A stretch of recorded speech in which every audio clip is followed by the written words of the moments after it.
After a bummer breakfast with your widower father who blends up eggs and OJ for his morning pick-me-up, did you get thrown into a dumpster by an adolescent gang of Dickensian bullies?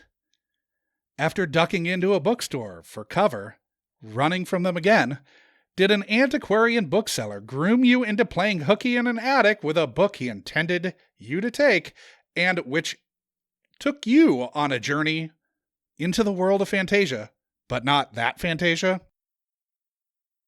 Were you then pulled further and further into the book with the lines between reality and fantasy becoming so muddied that by the next day you were vanquishing your real-world tormentors flying atop a half-dragon, half-golden retriever? If so, you may have just been unwittingly pulled from your dreary life and into the Unkind Rewind, where we saw the 1984 international smash hit children's fantasy film, The NeverEnding Story. Thrill me. I'm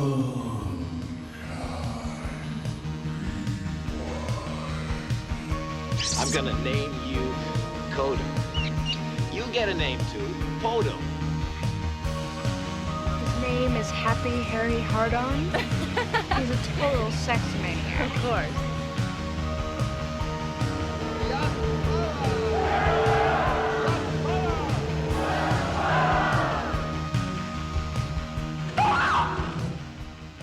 Greetings from the Great White North, where I, Josh Dugan, have spent the last few days eyeing up which rocks look most gourmet. Welcome to the Unkind Rewind, where each week we put the fond childhood cinematic memories of our guests under the microscope, putting the film, their youth, and their memory to the test, potentially ruining their childhood in the process. As ever, I'm joined by my co-host, Sean McGrath. Sean, have you been going through your Rolodex of names trying to come up with the best possible name for the Empress Child in order to save the universe? No, I didn't do that because I was going in and out of New York City bookstores. And let me tell you, they're all like this. Like, every other bookstore in New York outside of like a Barnes & Noble or Strand is an old guy who wants nothing to do with you, sitting, I guess, in the back, just being curmudgeon-y, and I don't know how that place would stay in business. No. We impossible. Impossible. Very bad business model. It's as improbable as the bookstore in Notting Hill being a profitable business.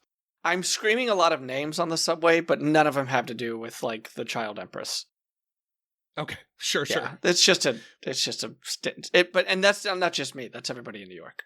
Yeah. People just standing up going, Damien! Brenda! So, joining us this week is the inimitable Steve Miranda. Steve, have you been hiding away with your books with nary a concern for what your father must be thinking as you do not come home for at least 24 hours despite being in grade school? Actually, that was a lot more accurate than I realized. I was like, oh, this is where I started my love of reading and my obsession with staying in the library. My first short film takes place in the library. Nice. So I when I was watching this, I was like, holy fuck, this is where it all came from. Like, so, for lack of a better word, yes, surprisingly. Yeah. Steve, why don't you tell listeners who were unable to exfiltrate themselves from the dumpsters into which they'd been tossed and missed last week's Q's and T's installment a little bit about yourself?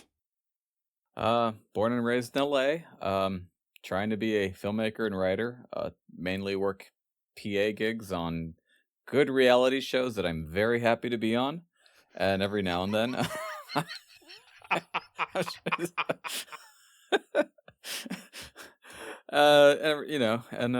do an occasional Hindi feature, short, but it's all in fun. Yeah. But yeah, writing is a huge part of my life, and I can tell. I think this is where they planted the seed with the damn movie. Before we get too deep into the other Fantasia, where can our listeners find you, Steve? If you must. I usually have a handle called Keep LA Angry. I have You know, if you'll find me on Twitter, I've been reposting about how everyone should watch the latest Looney Tunes movie because it's amazing and you should Okay. watch it 5 times. Instagram, I'll occasionally share pictures of her, my cat, sweet cat Daisy. And Who's for the listeners got a cameo in the background over here. Yeah. Did you work She- on she- this Looney Tunes movie, Steve? Or is this like...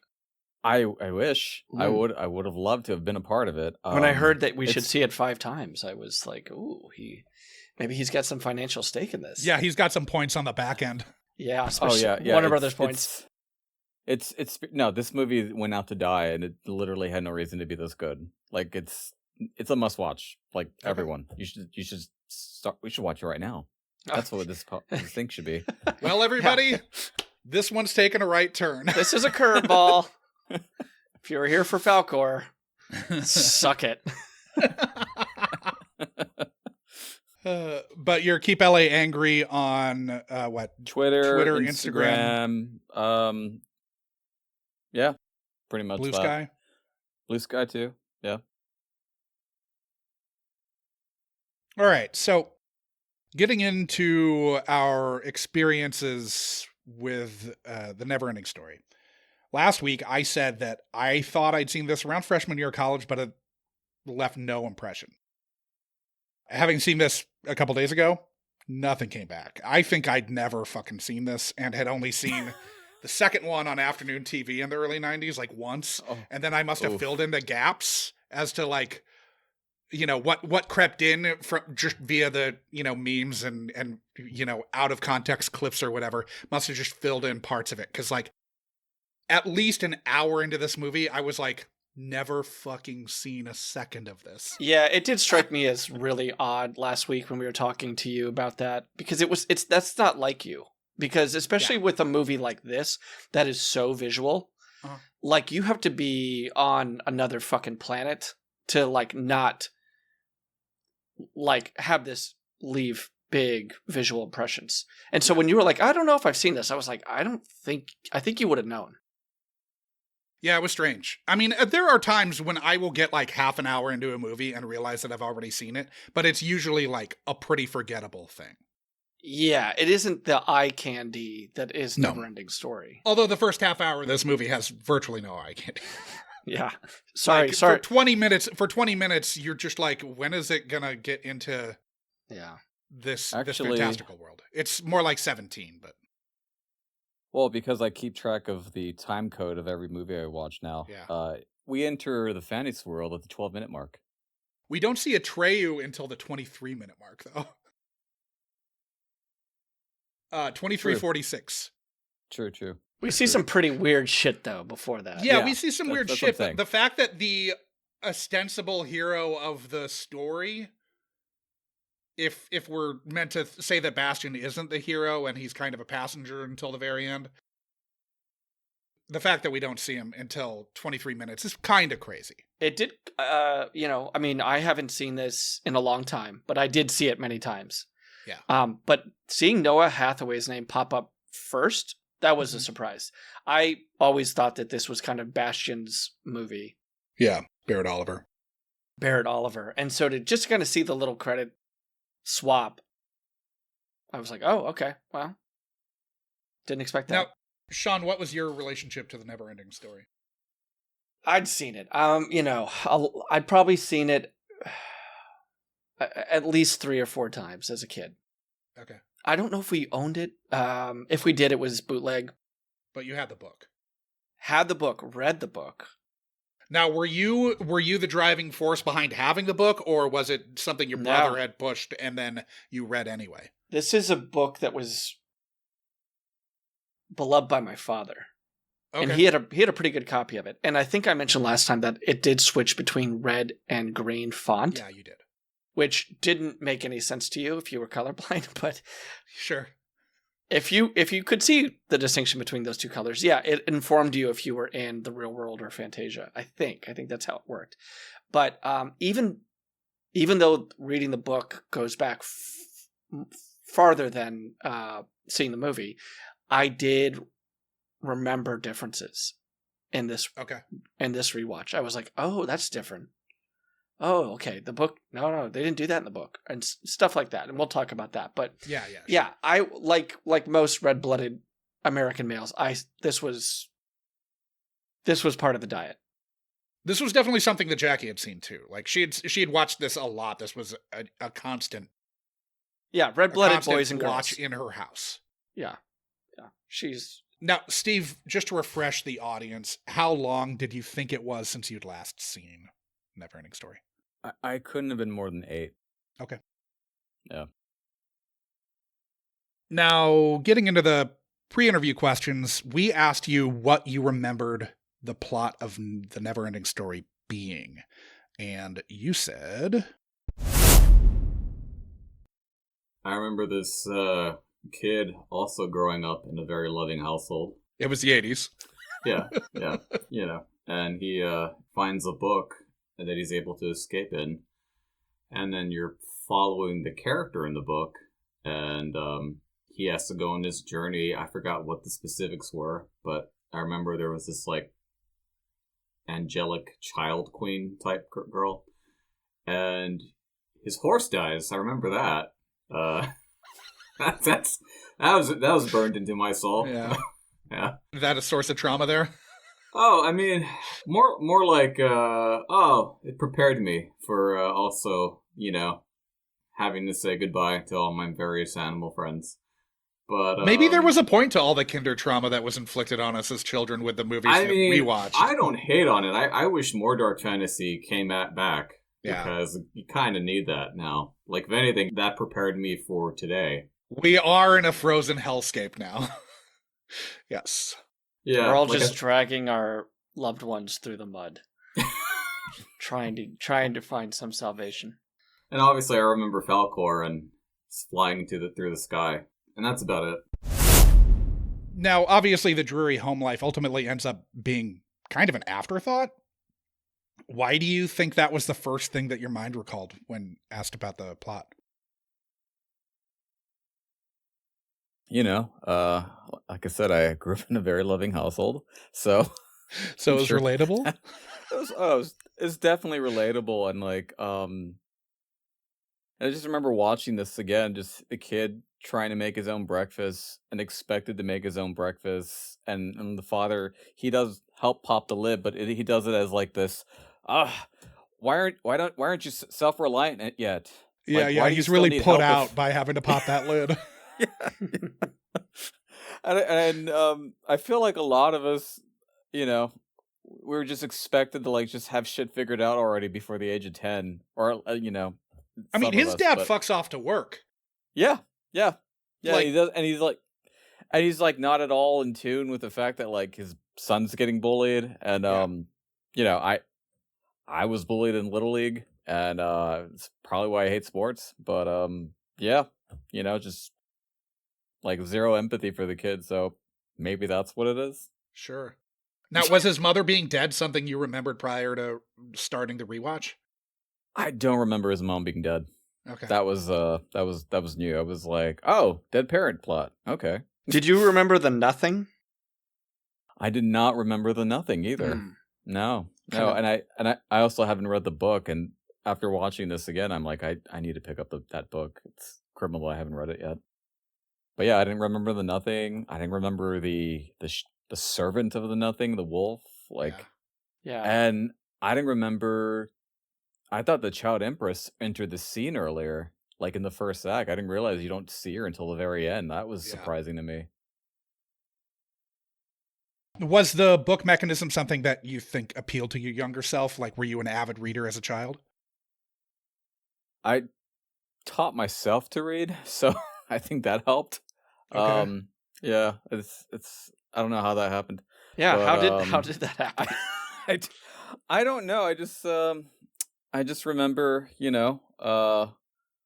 one of the adults in my household just bragging about how I taught myself to read, and I was thinking as a child, doesn't sound like something that you want to brag about. But yeah. My child taught himself to read. I was like, oh, it's revealing something else about our relationship, Yeah. but have at it.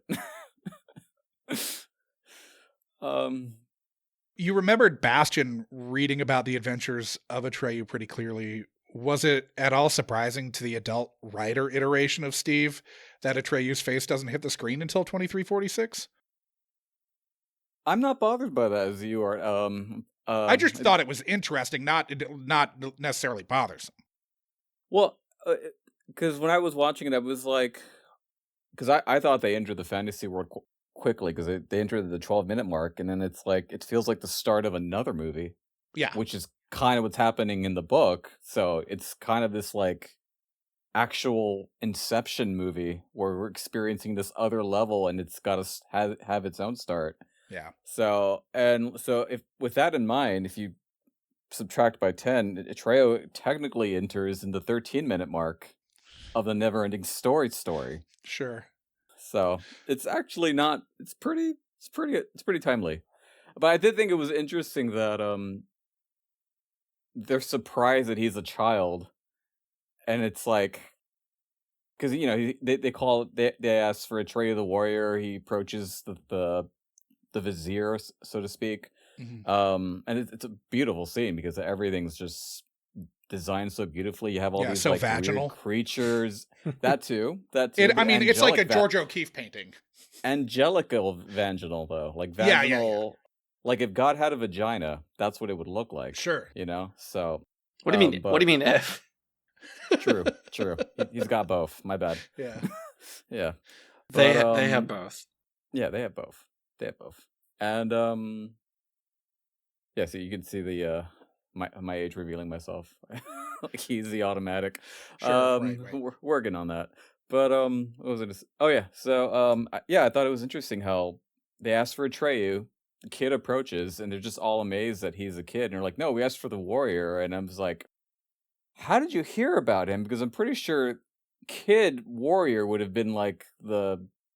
So that's what it made me wonder. I was like, how did he garner this rep as a warrior, and nobody's like talking about he's a kid, because that would be he'd be Atreyu the kid, or right. Yeah, we don't know too much about like his people. Like he calls himself like the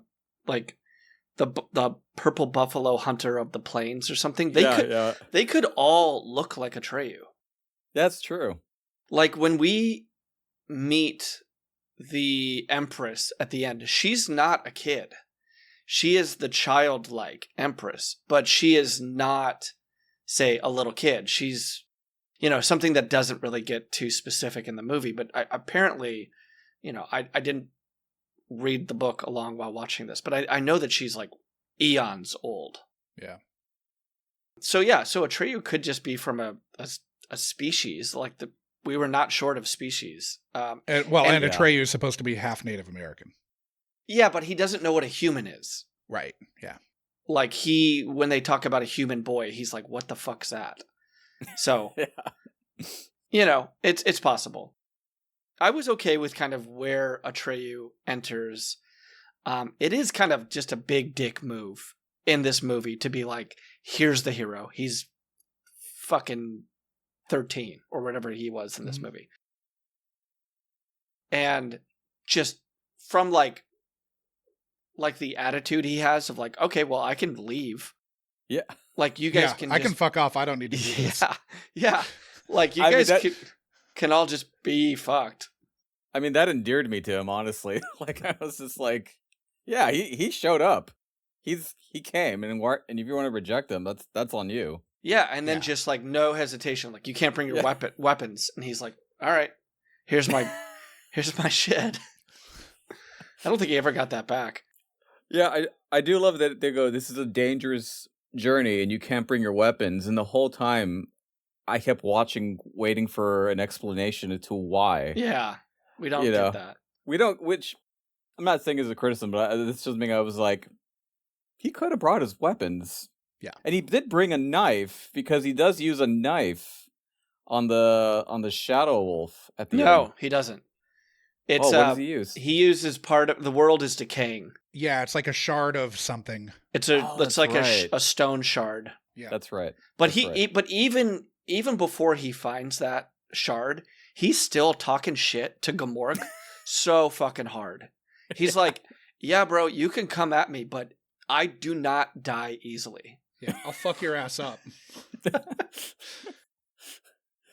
It was the I'm prepared to die out, but I'm gonna go out fighting. Yeah. That was great. Yeah, I might die, but I'm taking you with me, asshole.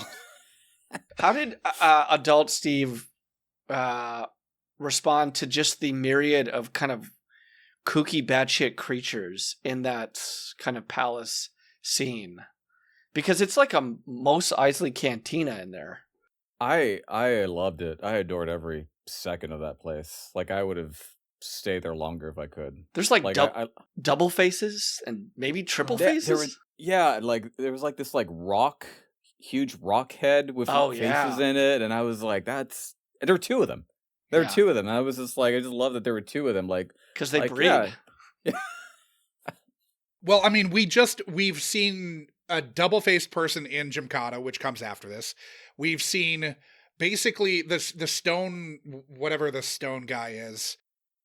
We basically saw him in fucking Return to Oz, which is also after this. They are at least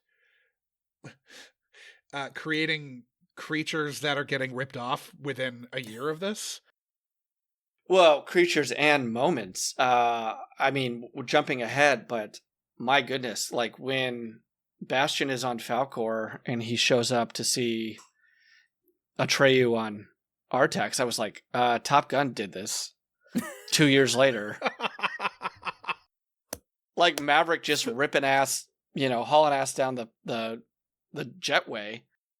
Oh, I thought you were going to talk about Maverick hauling ass or ripping ass into Kelly McGillis.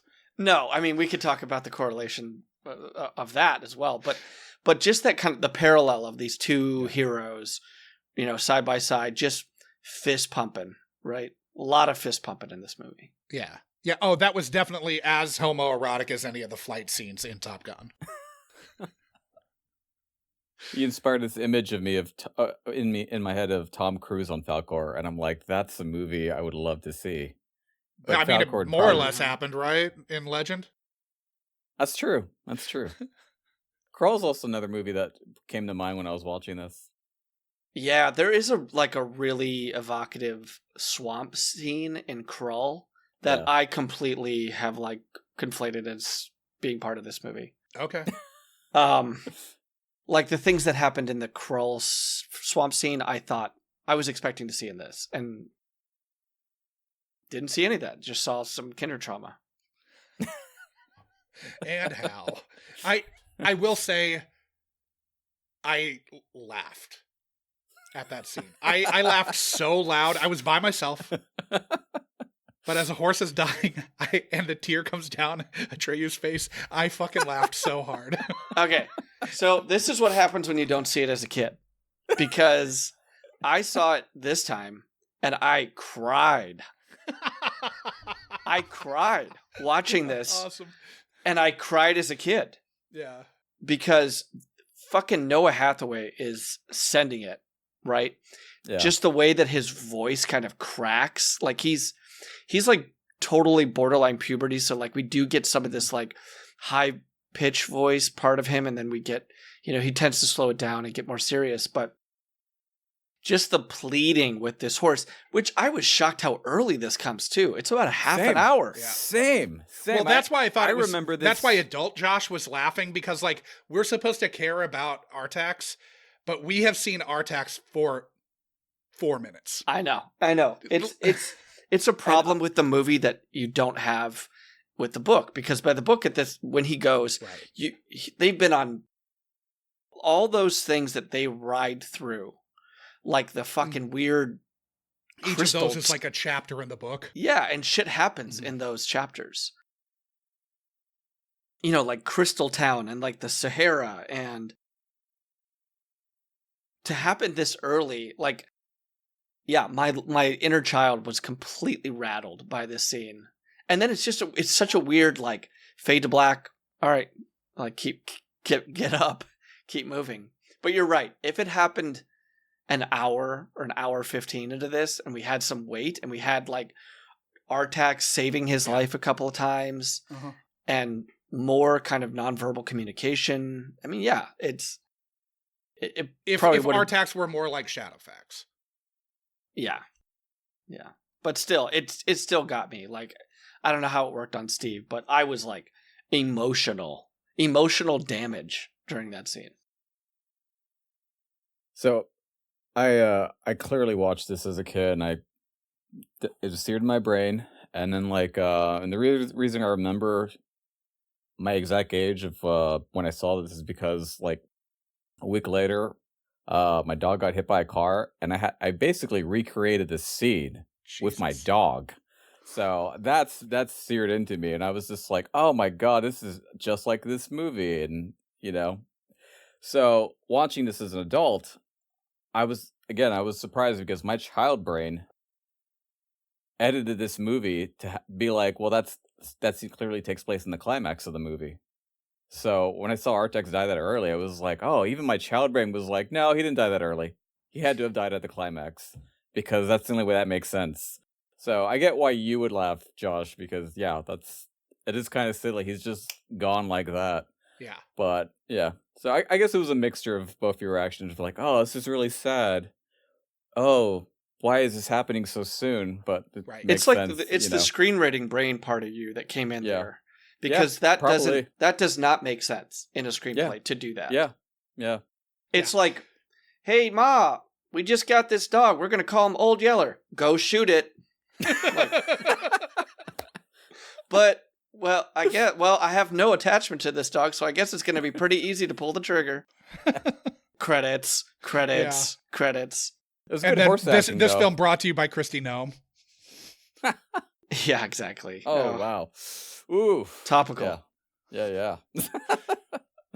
In the future, kids, if there is a future, Google Christy Gnome /dog. I think the dog's name was Cricket, right? I mean, it'll probably be redacted by that point. Oh, Oh, yeah, God, yeah. yeah. Along with like Jackie Robinson's service and everything else. Yeah, great. And Yeah, they'll call them volunteers instead of slaves. Yeah. mhm. Mhm. Do you guys know who bombed Hiroshima? It was the Enola Strait. Now, having just rewatched this for the first time in nearly 3 decades, is it at all odd to you that you didn't remember more of the particulars of the hero's journey? No, I could see why, because that was some, in my opinion, feel free to disagree, but I was amazed by how beautiful it was and the ideas that it was communicating. That was like no, there was no way my little brain was ready for that advanced level, material. Like, Okay. I loved how meta it got. The meta aspect was the most interesting part, I think, to me. As a, jaded adult who didn't have a relationship to this movie, apparently. Yeah. Yeah, I was like, I do think that yeah. some of the hero's journey felt a little slapdash. Like, it just felt like it was sort of like set piece, not a ton of like connective tissue between them. It felt sort of like, say, Pirates of the Caribbean or something, where like, yeah, I mean, the movie's moving forward, but I don't know how much plot there really is. But it looks good, so who really cares?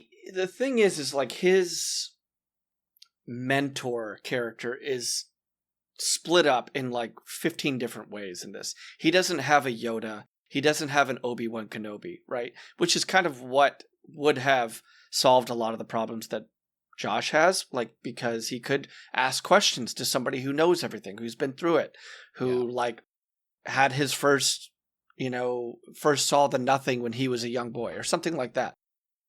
But he has to get it piecemeal through a luck dragon, like crazy witch people, a rock biter. I mean, like there's a lot of different advisors to him, and half the time, like, you can't quite understand what they're saying. Yeah,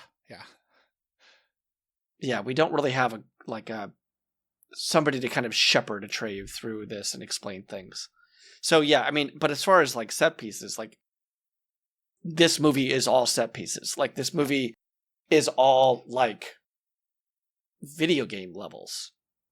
Like, there's not necessarily bosses, but like everything is, a new level in a video game that is drastically different from the previous one. Now, you seemed pretty certain that this wasn't a film that lingered into your teenage years, that the latest you would have been watching this was at most around age 11. How did your movie viewing habits change as you made the transition from grade school to middle school and beyond? I wasn't really... Well, so I used to take me and my brothers used to go to the cinema a lot because that was an easy babysitter, and I was basically their babysitter. And we would buy one ticket and watch 4 different movies that day because it was so easy to just walk from theater to theater. They didn't care. And so it was basically, my movie habits were, well, what plays after Austin Powers? Oh, The Jackal's playing. I guess we'll watch that, so then we can watch this Dumb and Dumber afterwards. And so I would be exposed to movies I would never choose. I would use them as just simply as a placeholder to the next movie I wanted to see. So I guess a mixed bag, for lack of to paraphrase. Sure, because you're whatever fits in the schedule is what you're seeing. Yeah. And I would be exposed to stuff I would never chosen, and that was enriching. Like I rewatched The Jackal again last week, and still as impressed as I was when I was a kid watching Bruce Willis kill Jack Black. So yeah. Everyone's gonna think you just watch movies with Jack Black now. Because, I mean, you were talking about him in NeverEnding Story Part 3. Yeah. It's worth watching for his performance because he's bringing levels to this bully character you've never seen before. And I'm pretty sure he would agree. He was like, I was trying to communicate this new era of bullying where, maybe he wants to be a terrible person. Maybe it is a conscientious choice. Anyway. Yeah. Jack Black doesn't really die on screen a lot, but he really hit his quota in The Jackal. Like, he dies hard. Yeah, he does. That's a bad way to go. Now, before purists go insane screaming at us to correct last week's music talk, Limahl is technically the artist for the title song for the English language version of the film. It wasn't in the German language film. Oh, weird.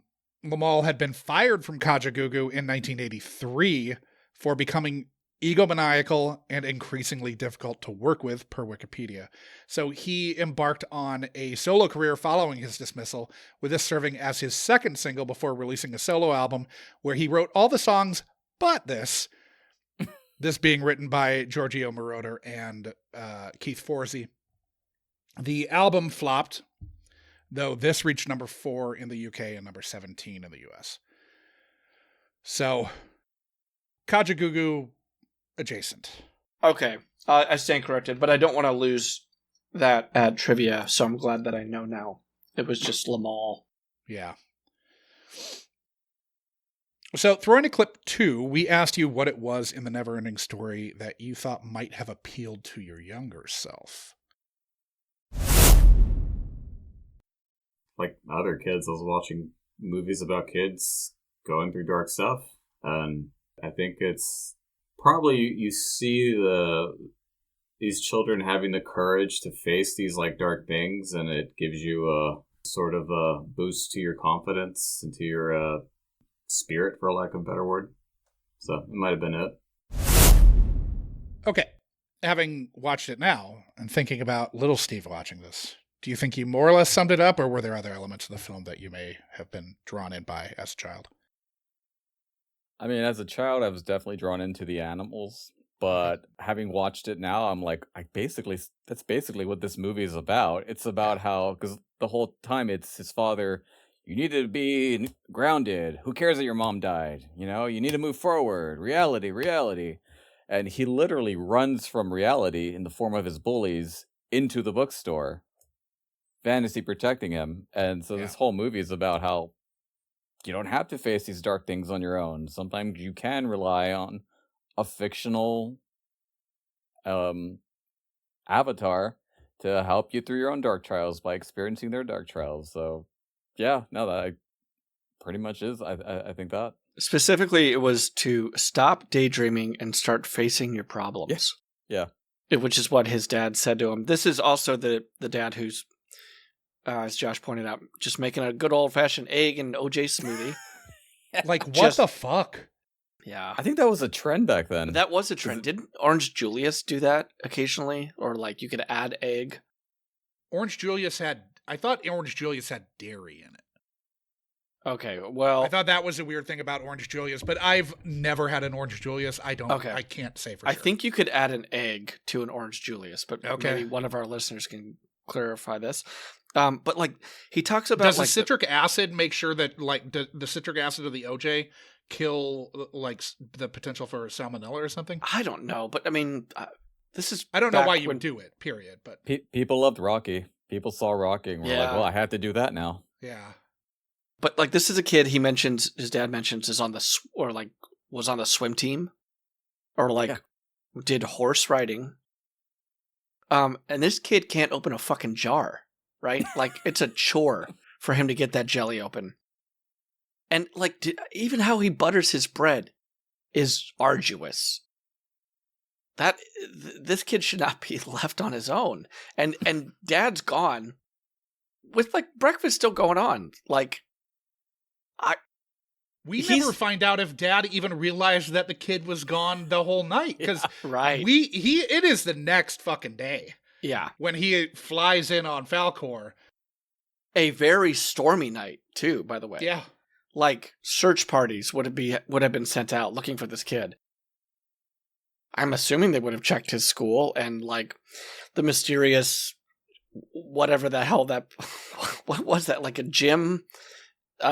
gymnasium Attic? supply attic Yeah. with skeletons? It is a beautiful supply closet, supply attic. I mean, he knows where the key's hidden, right? Which is Yeah. a kind of a cool touch. I imagined if I knew about something like that, that's where I would be. You know, The any door to chance the I got. classroom, by the way, was the most insane classroom door I think I've ever fucking seen. Like, he had to stand up on a chair to, like, kind of peek in through this, like, through a window that's like the size of a business envelope. Very, very strange to me that that's what the classroom doors in this school were. They shot it in Germany, right? Well, they shot the real world interiors and exteriors mostly in Vancouver. They shot all the fantasy shit was at Bavaria Studios. But Where's this school? Is that Canada? the school's in Vancouver. Okay. There's probably And so some really... his home is in like Surrey, BC, but everything's in the greater Vancouver area. I would just assume that there's probably some like really pragmatic reason for the door of his classroom Yeah. and the weird window that we just don't get because we're Americans.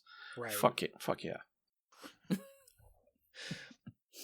Now, before we got out of the pre-interview last week, there was some discussion of how much the author had to do with the sequel.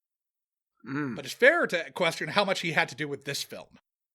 Now, as Sean said last week, this is based on Michael Ende's 1979 German fantasy novel that translates to The NeverEnding Story. It was a huge hit novel and was in development for a few years in Germany, first with Helmut Dietl attached to direct, and then as I got closer to filming and art department stuff started coming in, he realized he was not up to the task at all and stepped away from the project, with Wolfgang Petersen stepping in and replacing him. Now, Petersen was coming off of directing what was then the largest grossing German film of all time, Das Boot, which is fantastic.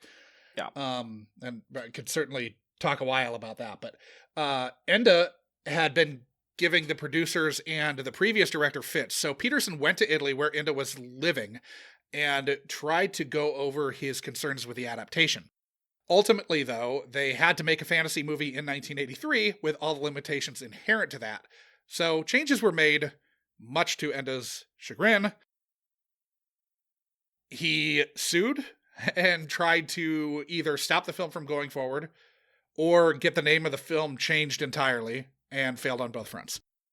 Now, the first half of Enda's book served as the basis for this film.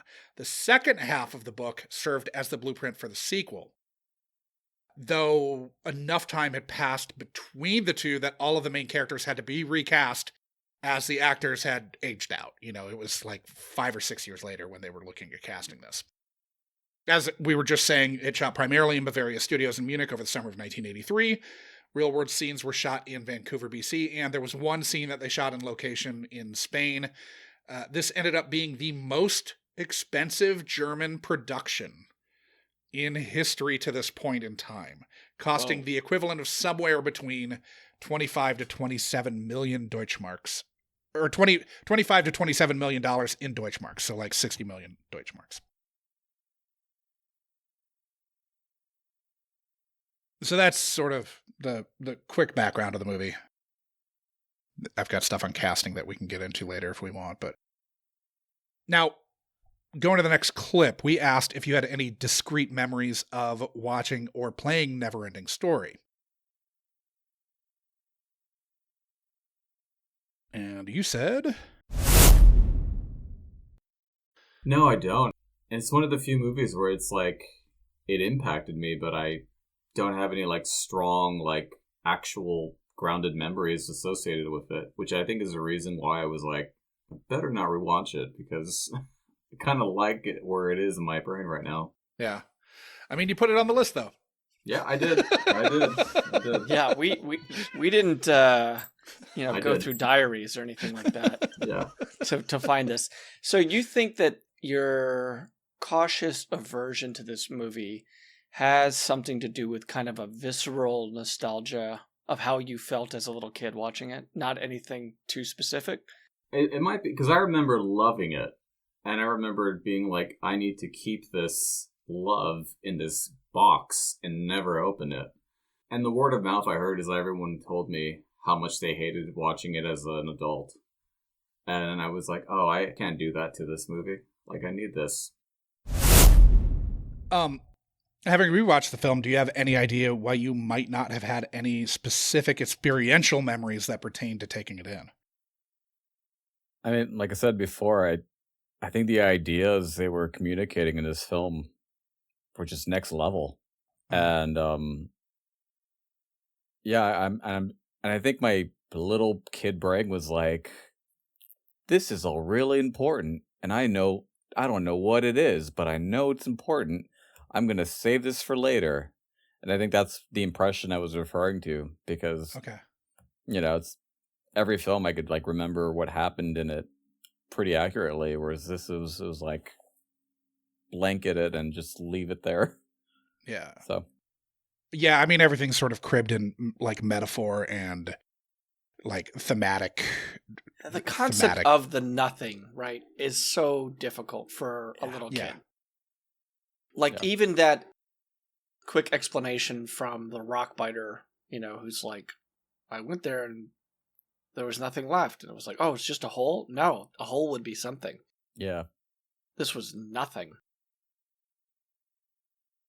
Like, that's a hard thing to kind of like, you have to unlock some hemisphere and like some area has to flare in the brain for you to kind of wrap your head around what nothing is, right? So it's it's a really esoteric threat to this world that like how's a child going to like conceptualize that? Right. And even in the movie they can't really conceptualize it for us.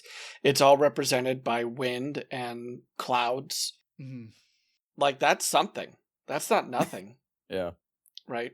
And I gotta say, like, this, if you are sexually into clouds, holy shit. This movie is cloud porn. It, like, not just, I mean, like, there is some alto cumulo mamadas going on. Pretty heavy. I mean, the whole opening credits is cloud porn. Yeah. And then Falkor, all of his stuff, heavy cloud porn. I don't know if that's a term, but like, there's a king it's for not everything. anymore because Noah doesn't exist, basically. Okay, well, it's represented for a little kid by storms, and I think even my first couple times watching this, I probably couldn't tackle that. I probably didn't know what nothing meant. Which is why we have, Gomorrah kind of acting as this agent. Like, how did the terms, talking earlier about like the logistics of like why you can't bring weapons. Like, how was Gomorrah approached? Like, what's the contract? Yeah, how do you serve the nothing? Yeah, because like, Yeah. so if you succeed, it wins. Where do you go? Well, how I interpret it is the nothing's also what happens to this kid's father, because there's nothing in him anymore. They're, and that's why he can't connect to his child, who still has this The void left by his beautiful wife's death. bow as well, and this is how he's dealing with it, and that's why I felt like I was like this world's getting destroyed because we're seeing this child's imagination being destroyed, and that's how I interpreted the nothing as well. I was like, so I guess Gamora, because he's kind of like the mentor to Atreyu too, and to Bastion, because he's like letting, like, I love that line when he says it's easy to what I read, people who have no hopes are easy to control. Yeah. And I was like, that's pretty much this decade. Yeah. Yep. So, but Yeah, I mean, that's so just the full Gomorrah quote, because like you, I recognized it just being awesome. yeah, The nothing is despair destroying this world. People with no hope are easy to control. And people who control have the power. I am the servant of the power behind that. So it's like, yeah, I mean, super heavy. Like, that's, Yeah.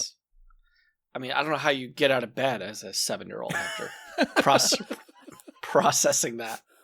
well, I get what I think my brain did is, we're locking this in, but it's going to go deep into your subconscious, where your conscious brain can't touch it until you're Yeah. ready.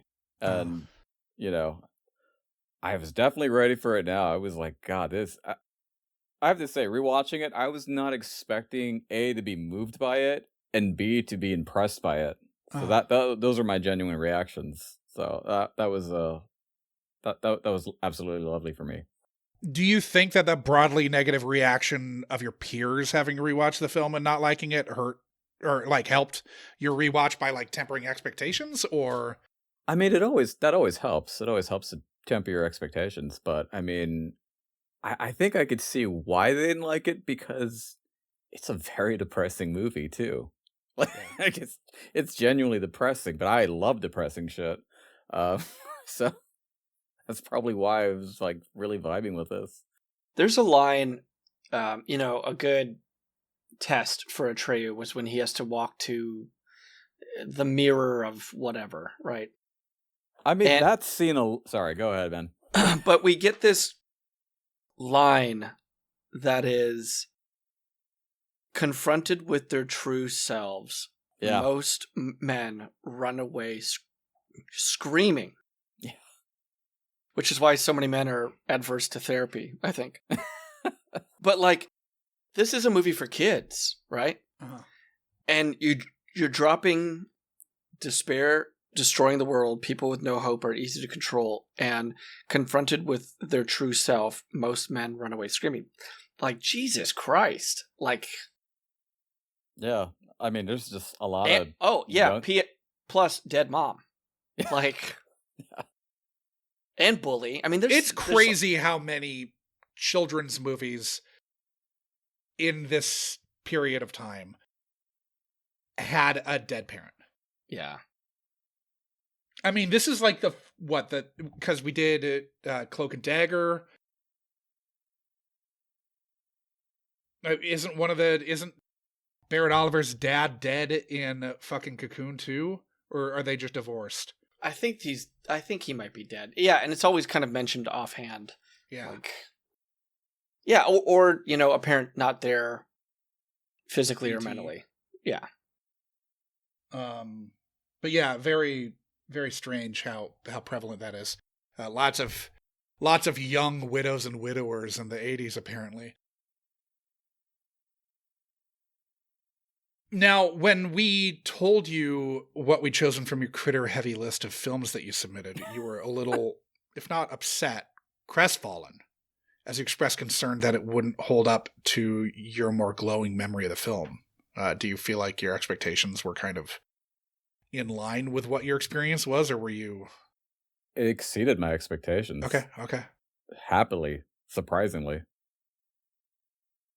Now, thrown to the last clip, we asked you what expectations you had for your return to the NeverEnding Story, and you said...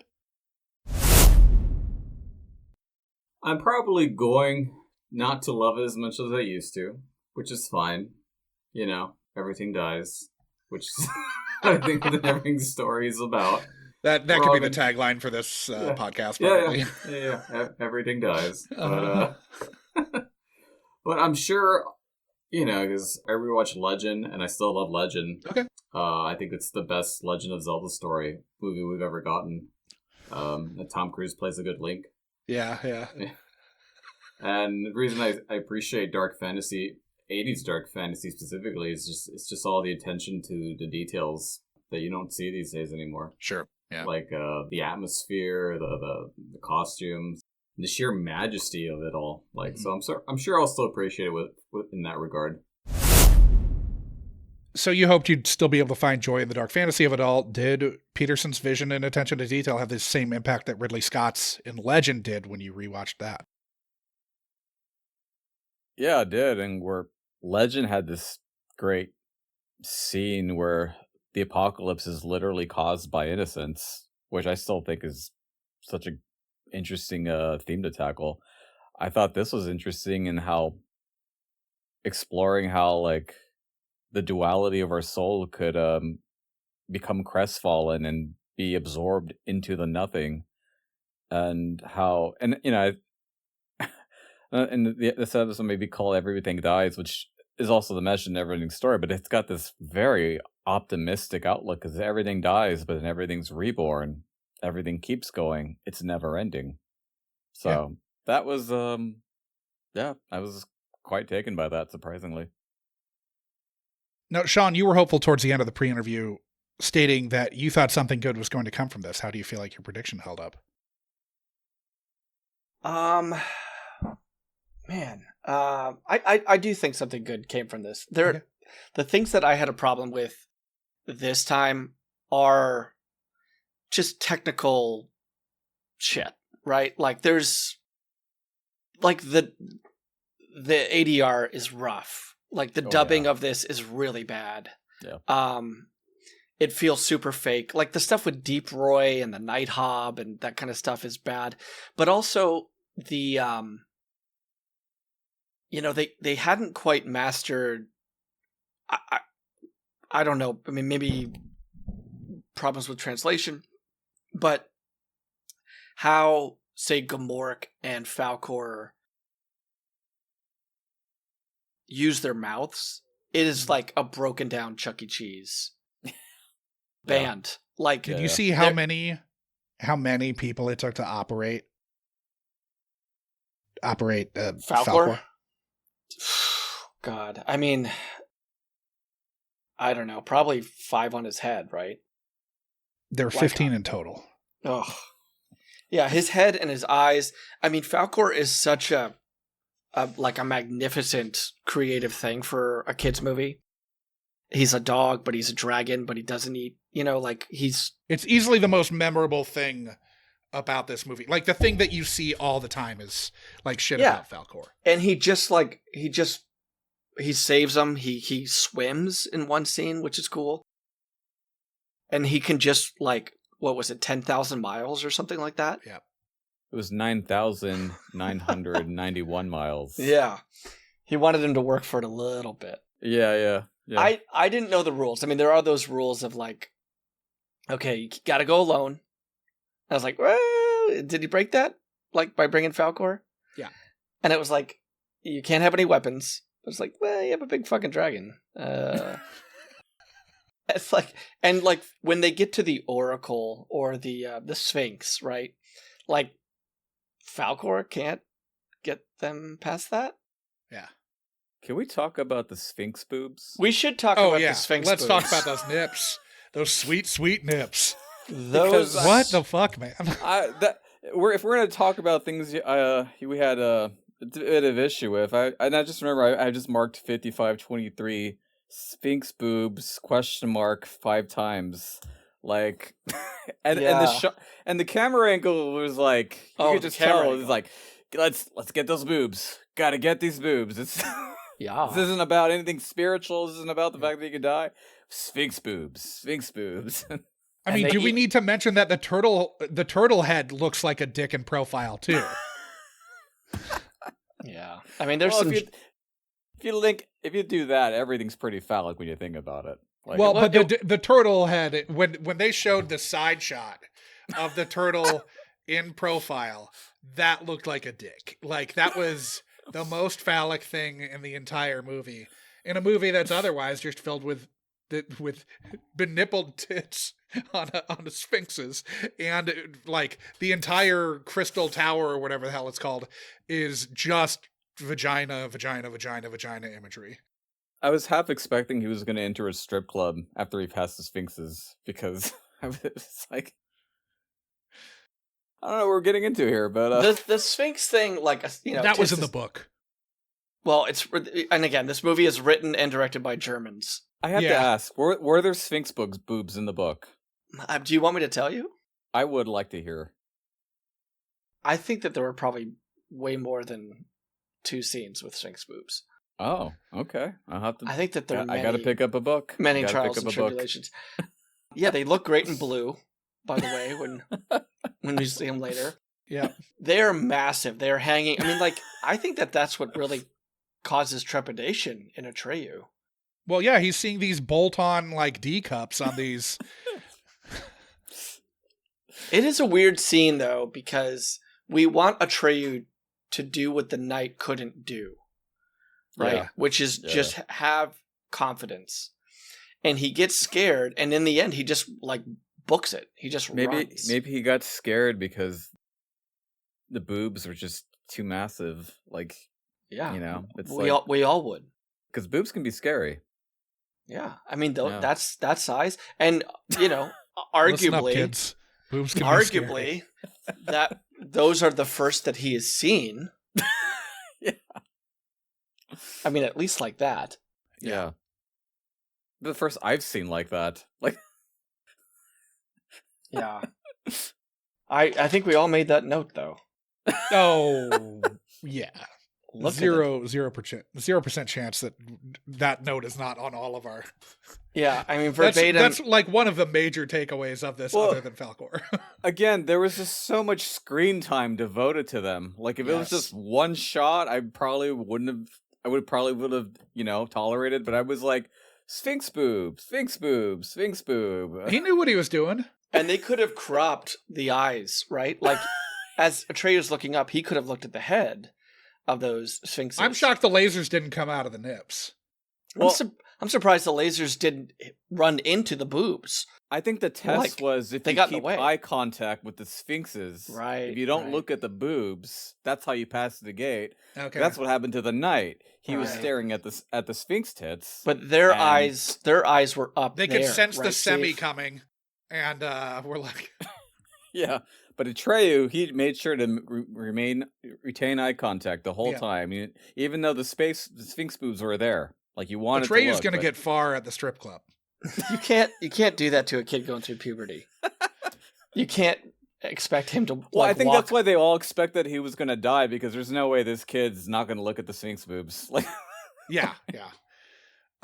Okay, so let's move on to picking up the scraps. What do we still have that we want to talk about? Well, yeah. I mean, rented the NeverEnding Story at my video store called Nice. Vidiots, which is located at 4884 Eagle Rock Boulevard. Please come to Vidiots for that nice old school video rental space with a genuine personal touch. That's my Vidiot's plug. Did you tell them that you're going to do this on a podcast, and if you plug them, they'll give you a free rental? Oh, totally. Yeah. Cool. They basically gave me stock at this point. Okay. So cool. let me bring something up that happened in the book, and that was, I think, a big miss on who the hell directed this? Petersen. Yeah. Okay, guys, we're building to this crescendo, right? Bastian doesn't know if he's a part of the world, if he's a part of the adventure. At one point, he's like, "This is impossible," or like, "What?" He's like, "This can't be true," or whatever he says. But we need him so bad to yell out the name, right, for the childlike empress. Yeah. If you didn't have subs on and you didn't look it up, it's kind of hard to figure out what he named It's her. nearly unintelligible. I only knew because I looked at fucking Wikipedia. Right. Want to take a guess what he says in the book? His mother's name. His fucking mother's name. It's so obvious as I'm watching, like, oh, it's his mother's name, right? And then, what? Moon Child, of which she is not a child. She's a like, child. Is his mom's name empress. Luna Baby? I mean, Gerald McRaney wouldn't marry a Luna Baby.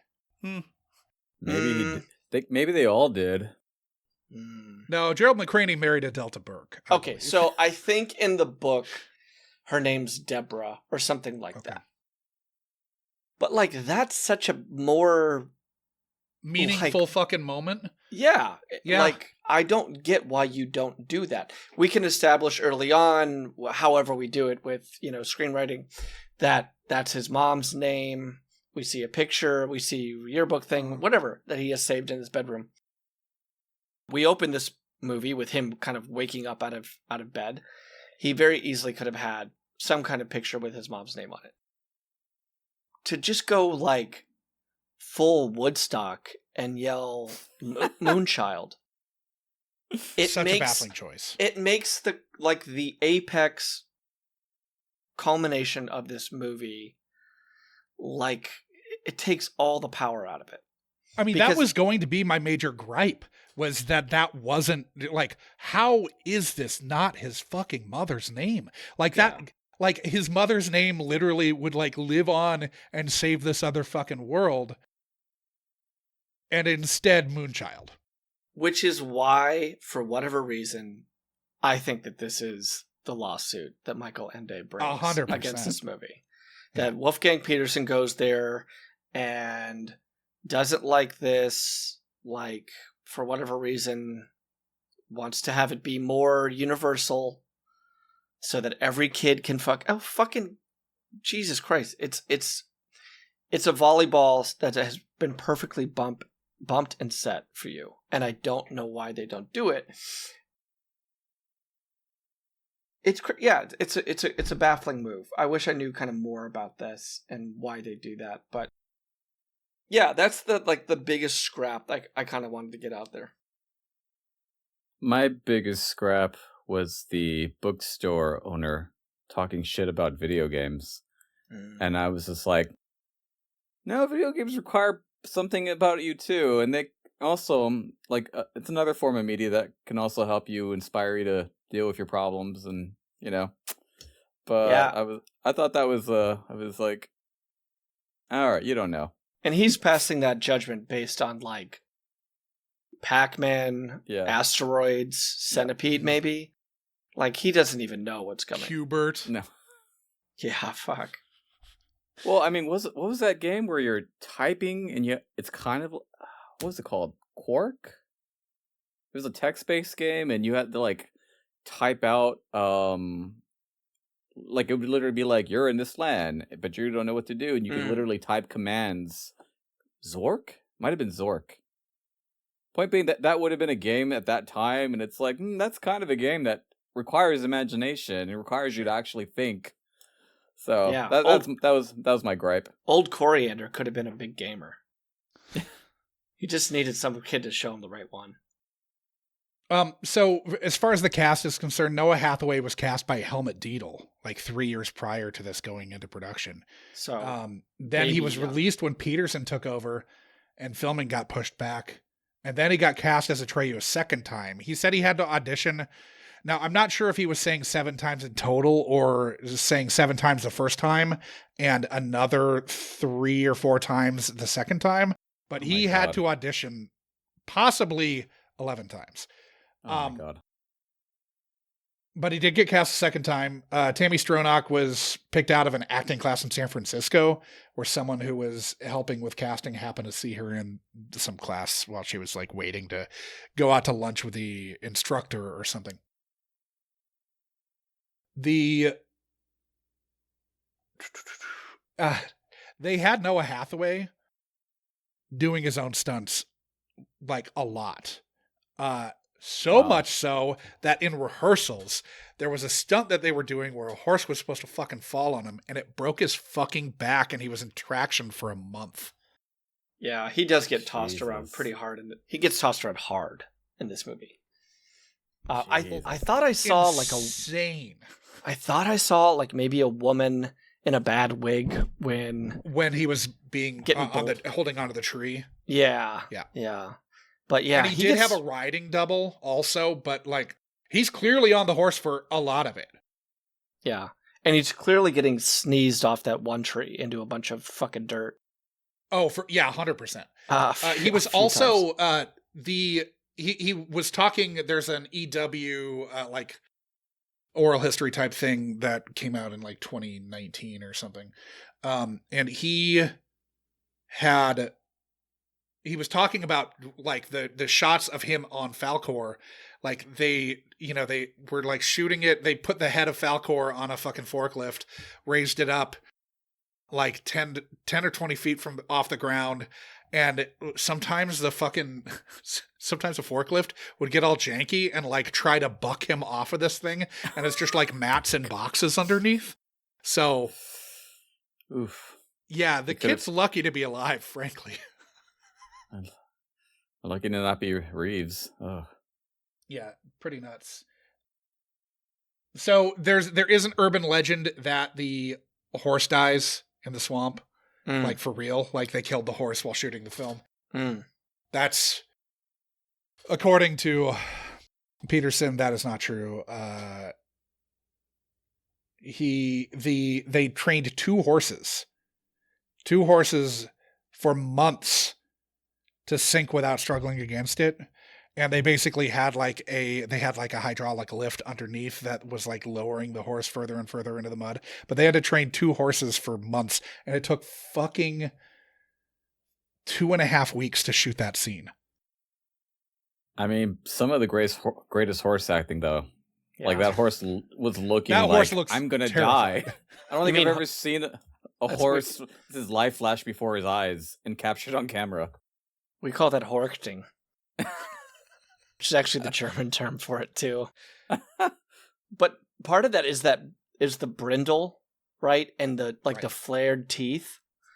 Like the horse doesn't know that it's going to be okay, right? That horse is not acting. No. Yeah, that bit is like pulling its jaw out, I think. I think because the bit's probably behind the teeth and he's pulling out the teeth. Yeah, and I mean that it's clearly joking. Obviously, it's terrible what has happened to the horse, and you could see in his eyes, he's looking around like, "Why is this happening? Yeah. Why is no one helping me? Like, I was so good at this kid.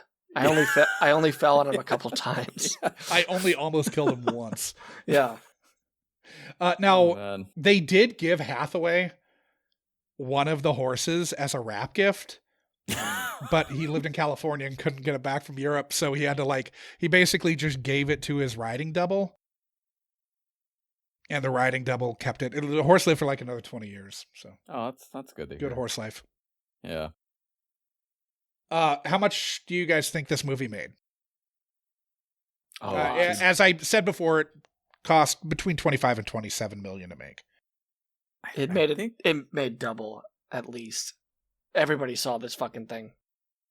I think at the box office it bombed. I think it made up for it in its rental sales. Well, it didn't bomb in the or it didn't do great in the US. Like, it only made about 20 million in the US, but it made 20 million in Germany alone. It ended up grossing like $100 million worldwide. So it did make, 4 times its budget back. That's why I got 2 sequels. It was the highest grossing German film at the time. It passed Das Boot. So Petersen had the 2 highest grossing, like at like the end of 1984, Petersen had the 2 highest grossing German films of all time. What a run for him. Yeah. Wow. Do you guys think it was well received? Ooh. I'm going to say yeah. I'm going to say because we were like in the era of Muppets and Muppet love that they went along with this one. I'm going to say yes. I'm going to say no, it was not. But then it was later, achieved cult classic status, cult status. Sure. Yeah. So it had an 84 on Rotten Tomatoes, but most of that's like new reviews. Metacritic has it with a 49 with more contemporary reviews to its release. Ebert liked it. Siskel and Vincent Canby did not. Siskel thought it looked cheap and thought it was boring. Ebert liked it, whatever. Yeah, so let's move on to major gripes, unless we have any more scraps, any more things that you feel like we should hit on that we haven't. I'm good to talk gripes. One of my gripes is I just felt like it just ended too quickly. Like, I feel like they ran out of money and they just tacked on an ending and we're like, all right, and cut. Like, I felt like there was I was expecting a scene where he confronts his father, and I just feel like it cuts before any of that happens. So, Steve, you're right on the money. It's a voiceover narrator that we have not heard yet. Baffling. Who it's in Vancouver. It's like a pan to the buildings, and it says Bastian made many other wishes and went on many other adventures. Like, all that? He can't, run into his father's arms? Or give me something. Give me... You couldn't have shot that same scene that same day where you had the 2 actors for that, 30-second scene in the kitchen? You couldn't have just shot that? It is so strange to end it like there. It like feels they had McCraney for half a day, it seems. The funny thing is, I couldn't tell if that was a character if he was playing or that was just him as the actor just not being invested in this fucking thing, because he was just like, I don't know what this fucking thing is. Yeah, he has no idea. Yeah, he can't understand Wolfgang Petersen's accent. Yeah, he's like, this isn't Simon. They had him for a half day, and most of the time he's sick in the bathroom with salmonella.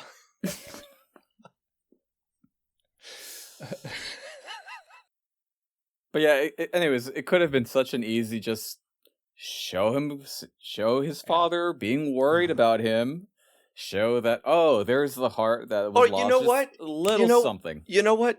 Just have him walk back into the bookstore and put the book down on the desk, right? Yep. And then a little head nod, or I knew you'd be back, or I told you I would. Something like that. How about that? Yeah. He brings the book back, he puts it on the desk, we see Coriander look, and he says, I told you I would. Even if you want to fucking dumb it down with a freeze frame on Bastian, smiling, things are going to work out for him. Pistol winking at the at the camera. That he knows it's going to be okay, and that his imagination is going to help him, not hurt him in life. Yeah. And that he can embrace Falkor's advice, which was great advice, which was never give up and good luck will find you. Give me some connection because it is cool that this bookstore owner groomed this kid into Well, he baits him, right? He knows that he's going to steal it, and that's okay with him because he's going to read the story of his life. And he knows how to bait him by being like, "You don't want to read this book. Yeah, This book isn't for you. it's Like, too you dangerous. couldn't handle this book." Yeah. Instead of like, "You should read this Have book. these wine It's filled with a lot coolers." of imagination." Yeah. Her name's Anne Rand, and she is one of the best writers. You're gonna love objectivism. Oh God. Because he has just bullied the bullies, right? We have such a satisfying circle and ending Josh, there. You were talking about things that made you laugh. I laughed because I thought, is this trying to become a B horror movie where the kid's writing in on Godzilla and it just turns into a Godzilla movie at the end? And then Falkor's like literally like opening his jaws like he's about to devour them.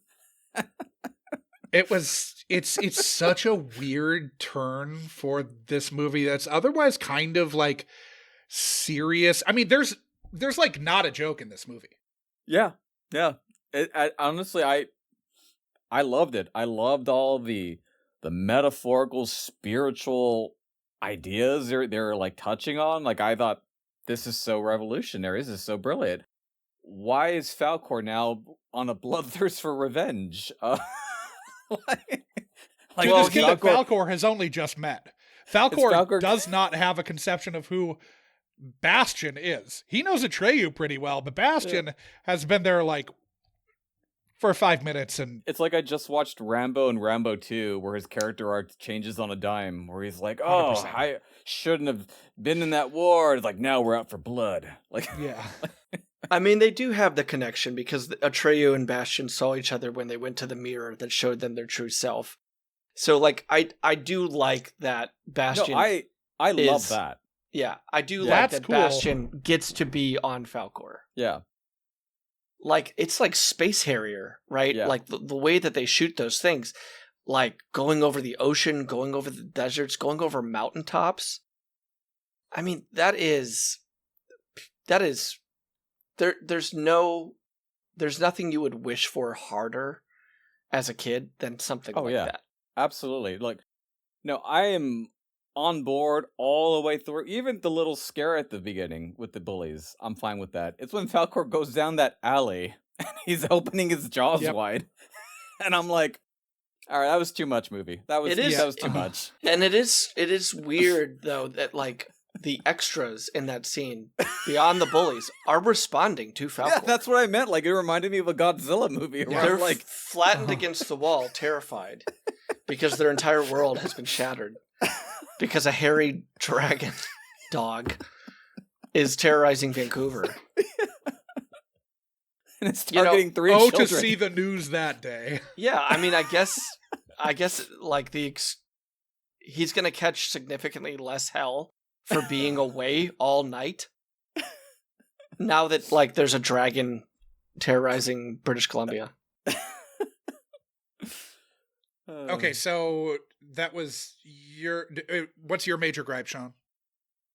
I mean, I think Steve hit it. I mean, I Okay. think that ending is so lackluster given what we deal with in the movie. I mean, and it just doesn't. It clashes tonally with the rest of the film. Yeah, I mean, I have my little, picky henpeck shit about the animatronics and the bad dubbing, but, like, if you could have crushed that ending, even in a soft moment, like, I don't know. I think that this movie becomes elevated. Yeah. So how would we fix this movie for today? Obviously, my major gripe we already talked about. So, how would we fix this movie for today? Starting with Steve, if you've got a fix. I guess just... Or maybe it's perfect. If you feel like it's perfect, then by all means, say that. I mean, again, I'm still very happy to rewatch this. I'll probably rewatch it again. I'm very, very pleased with the ideas it was pushing at children. Like, I miss movies challenging children. But like I said earlier, I guess if you're gonna have Falkor running amok, just more blood at the end.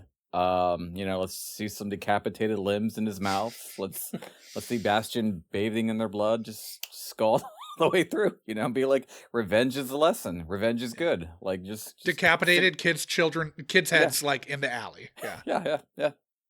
Or just him just munching on them. He could have like opened up the garbage can and just went in like a bag of chips, like just Yeah. Well, he tells Atreyu not to be afraid because he doesn't have that taste. He doesn't have the taste for flesh. That's true. I did tell someone that if somebody had made a human for me, I'd eat it because that's just a waste of food. But no, I obviously like what Sean was saying. Yeah, that ending. You need an ending. You need an ending. This is not one. This is not an ending. Yeah. It ended, but it wasn't an ending. Right. And I can excuse the animatronics, the puppets, because it's like it's just still nice. It's still a great effort. And I think that's what people respond to. It's like there was effort put in. Is the execution there? No, but sorry. Go ahead. If you're doing it today, I think what you could do is you could exhaust the book. I think you could go through, and I don't even know if you would make it as a movie. I think that you'd probably do this as a series. They tried to do it as a series in like 2000, but I'm sure the technology wasn't there, and it was Canadian production. So, well, yeah. As someone who hasn't read the book, could this also have the Lord of the Rings treatment, where you have 3 9-hour or 3 3-hour movies? Maybe, but like Lord of the Rings didn't have that 80s feature to kind of like, establish it. So it was all brand new for most people. Like they didn't even do the animated Lord of the Rings. They just did the animated Hobbit. So I think that too many people are going to be like, well, why are they remaking NeverEnding Story? Oh, it's perfect. Or like, oh, they got to rehash all this shit. But if you do it as a series, you could get really in depth into the book. You could keep the goddamn name thing. Yeah. And then you could explore the worlds with CGI that they couldn't even do in 83. You would lose a little bit of the charm of, this world with the puppets, which always kind of happens when, you make something look better, but you lose. Like, I don't want to watch CGI Yoda. No. I want to watch Frank Oz, moving his hand around. So I think it would suffer from that. I don't think that they would do it with practical, but I think that they could pull it off. I think that with a good showrunner, you could get a 10-part NeverEnding Story, and it would be really good. An hour an episode? Yeah, I think you do it. I don't think you even make it for kids. You make it for cool kids, but yeah, fantasy has just the recommended age for fantasy has gone up 15 years. Yeah, at least. Yeah. So I don't know. That would be your fix. That would be my fix. Yeah. For me, I think if you're going to take the bones of this movie, like the one we see, because obviously this is only half of the fucking book, but if you're going to take this, I think you have to have him getting to reading the book faster. You have to, once you're starting in the book, once you're starting in Fantasia, I think you have to have Atreyu show up earlier.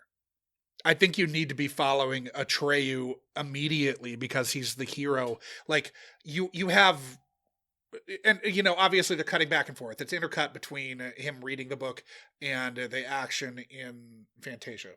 But you have 10 minutes of screen time where Atreyu, you're in Atreyu's world. Atreyu's the hero. Why are we not following him instead of these randos who we basically never fucking see again except for Rockbiter? Very, very odd. I think you need to focus the story much more on Atreyu as the book sort of I guess not analog because they're not analogs at all, but the protagonist in the book, and have him be in it a lot earlier so that like you're streamlining the narrative a lot more, because there's a lot of wasted time, and then the hero's journey is compressed into an hour of screen time and is just kind of meaningless. I do think that like now, even if you were making this for kids, I think you could get away with this being a 2-hour movie. So I think you've also got like an extra half-hour play, but like you need to flesh out the like journey with Artax. Artax cannot die fucking 30 minutes into the movie or whatever. Like that needs to land, and then obviously you need to fix the ending. But like I just think that like narrative beats that don't hit at all here. That the narrative beats that they should be hitting, they're not. So I was bored as a person who didn't have a relationship to the movie because like it felt like there wasn't a like logic to what was happening at all. It was just set piece. It's because the nothing got you, Josh. The nothing did get me. Nothing got you. The despair set in. So, saving graces, what was your favorite moment or element of the film? Starting with our guest, Steve. Like I said, I love that it explored the relationship between the reader and the character, and how we breathe life into each other, and how we are connected to things that don't exist. Yeah. And I forgot who said it, it just reminds me of the quote, a mind all logic is a knife all blade, cuts the wearer that uses it. And I think it was a nice, like, affirmation of like, live in your imagination, live in the world that's inside of you, bring life to the characters and to the world inside of you, and let it out, so to speak. So that I was not expecting. I was expecting like, fun but dumb schlocky thing. I wasn't expecting these ideas being presented to me. So Sure. That I dug, but I get the, being bored. I totally get why people wouldn't like it. And again, I wasn't expecting not to like it, but I was like, this is meaningful. This is some meaningful material. And I wish more movies did this. Like, it's just so brave to just do that. So that's the thing I loved. Sean? And Sphinx Spooks. You just took mine, but Yeah, we took all of ours. I literally wrote, look at the tits on that Sphinx. That was my note while watching this movie. Gosh, I mean, I think that it's a small thing, and it's maybe too quick, but like when he sees the rock drawings and he's watching his own story, and then we get to Gomorrah like in the present. Yeah. What a cool way to kind of like bring us through the story. Like you could have gone to the bathroom, with your salmonella or whatever. Like you could have left and like had to like repark your car and come back and then watched like what had happened in the movie. And for Atreyu as that character to kind of watch himself, see himself losing Artax, see himself on the back of Falkor, see himself going... While Bastion's seeing all this, too. And then to finally meet Gomorrah. What a cool, like, narrative technique. I talk about score a lot on the show. I think the score is fantastic. I think, not even the theme song, but I think Giorgio Moroder is really amazing. And what I want to do, though, is I want to send something to Josh. Now, I guess, speaking about the score, there are two different scores. There's the German language score that is the more classical arrangements. Moroder had nothing to do with those, and they weren't released on the German language version. The song and the Moroder score, Moroder was like adding synth bits to everything. Is this going to get us DMCA'd, man? It shouldn't. It's part of another movie score. But But if could it's a score at all, it's going to get us DMCA. Okay, so what I want people to do is to listen to the beginning of a Goonies track called Mape and Willie, because it is like note for note ripping off either Giorgio Moroder or whoever the other composer was on this movie. Yeah. It is like, maybe we take just a second and play it, like, and then clip it out. Like we don't put it's it going to in be the a thing. lot more work than I wanted. Okay. All right. So you guys will just have to do this. I'm I an think avid lover of scores, so I'm with you. I think the Gomorrah thing is great. I think Falkor's great. I mean, there's like the creativity, I think, of this movie is really just its calling card. Even with, like, I don't disagree with anything that Josh has said. Like, I have those same issues too. Like, but I got there again as an adult because of just how lush and wild and unbridled and like the shit in this movie I hadn't seen before this. Like, everybody has ripped this movie off in one way or another, but like so many things from this movie were making their first appearance. And yeah, like that scene with Falkor taking Bastian for a ride, and they catch up to Atreyu and Artax. Artax is back now. Like, Jesus Christ, like that just image of like these two heroes now on these two avatars and friends riding along together, existing in the same world. Yeah. Really just a special moment. Like, they have every right to fist pump in that movie, in that scene. Before I do my saving grace, I do just want to get one little question that I have gnawing at the back of my brain. So, this is a German film, like German source material, German filmmakers, German producers. When Moonchild says Fantasia can rise anew, do we need to worry that Fantasia is the Aryan Empire? Mm-hmm. She is kind of the Aryan ideal, right? Perhaps. I mean, she's not white in the book, if that helps. Okay. But she's definitely... she could be a poster child. Yeah. I mean, she didn't call the police on Atreyu, so I think we're good. Okay. Yeah, she's spending a lot of time with, a person of color in this movie. Sure. Although she does end up with a white kid. Noah Hathaway is pretty sure he's Jewish and Yeah. not Native American.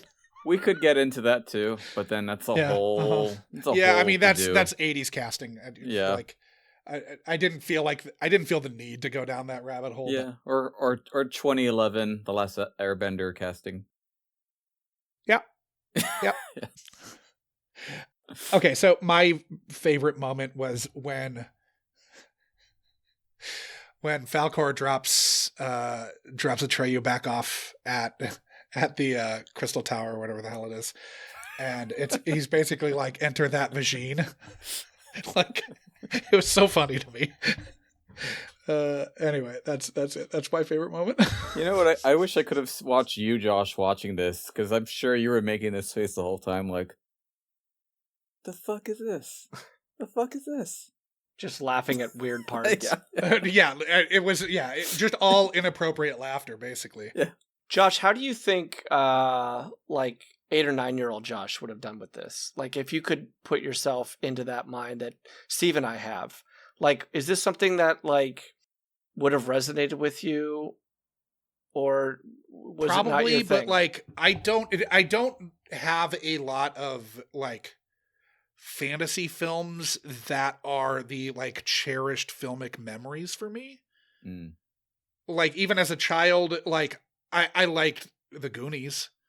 You know, I liked things that had like adventure in them. I like the Indiana Jones movies or, you know, Star Wars, but like, I don't really have any like fantasy films that fill the sort of like cherished childhood memories, like box that a lot of other stuff is in. It's mostly like comedies and.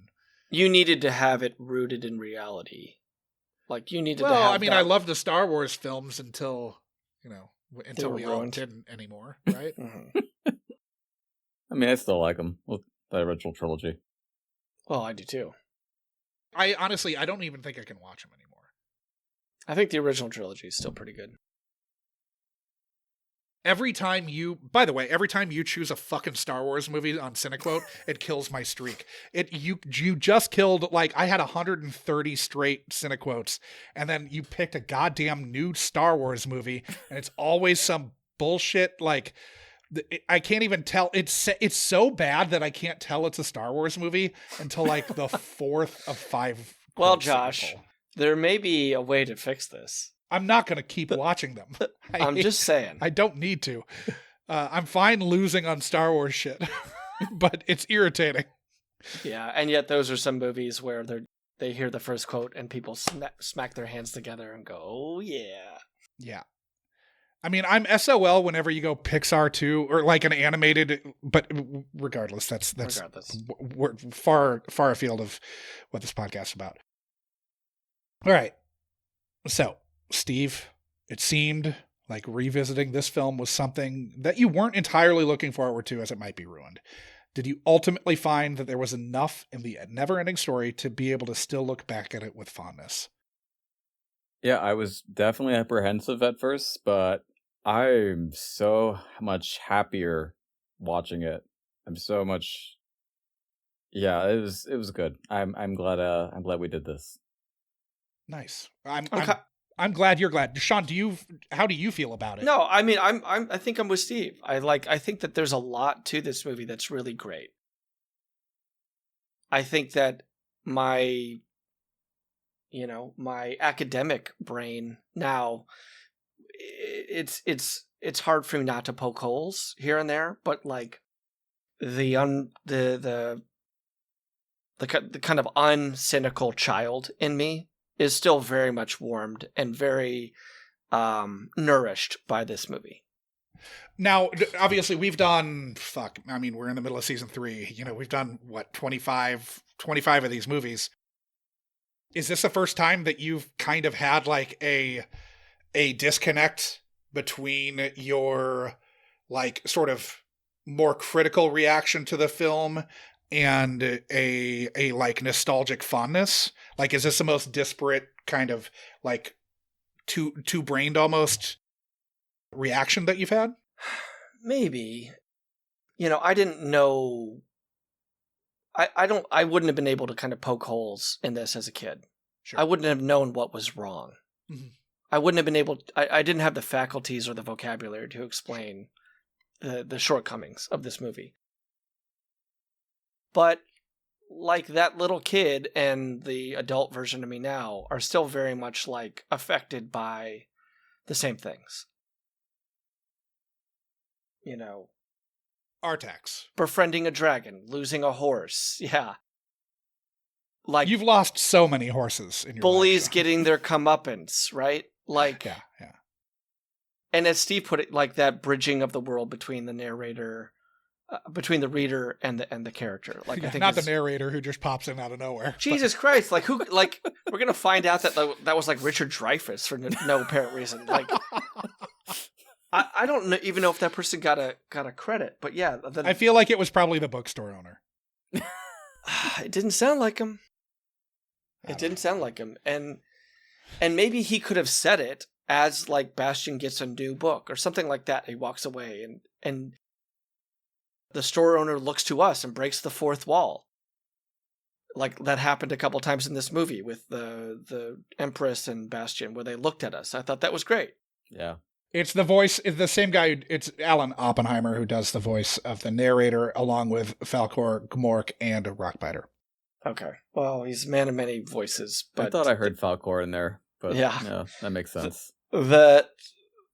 His introduction as a narrator makes no sense and No. pulls some of the weight off this movie of what I Oh think. my god, I would have loved if the Rockbiter did the narration. Something. That would have been something. Just have him supered in the bottom corner or something. Well, because the Rockbiter's kind of our introduction to the world, so it would have made, some symmetrical sense that he ended it. Yeah. But yeah, sorry. No, that's fine. I mean, there are things to complain about. Like, this is not a perfect film. Yeah. But overall, Steve, your aces with this. Oh yeah, I have more respect for it now. I'm like, okay, Christ. nice. So before we say goodbye to listeners at home, where can they find you, Steve? Again, I guess Insta, keep LA angry. Twitter, keep LA angry. Yeah, if you guys ever want to see pictures of my darling cat or, a screenshot of a positive reader review of my screenplay, and I might start reluctantly start shooting sketches, so look out for that. But yeah, and if Do you you ever have an active YouTube channel? No, but it'll be linked to my Keep LA Angry stuff. But Okay. And if you're ever at Vidya, it's because I'm usually there. Feel free to say hi. Yeah. Well, thank you for subjecting a cherished film of your youth to the scrutiny of the Unkind Rewind, Steve. Yeah, Steve. I appreciate it. I was pleasantly surprised how much I love this. The cynicalness was like, oh, there's still soul in there.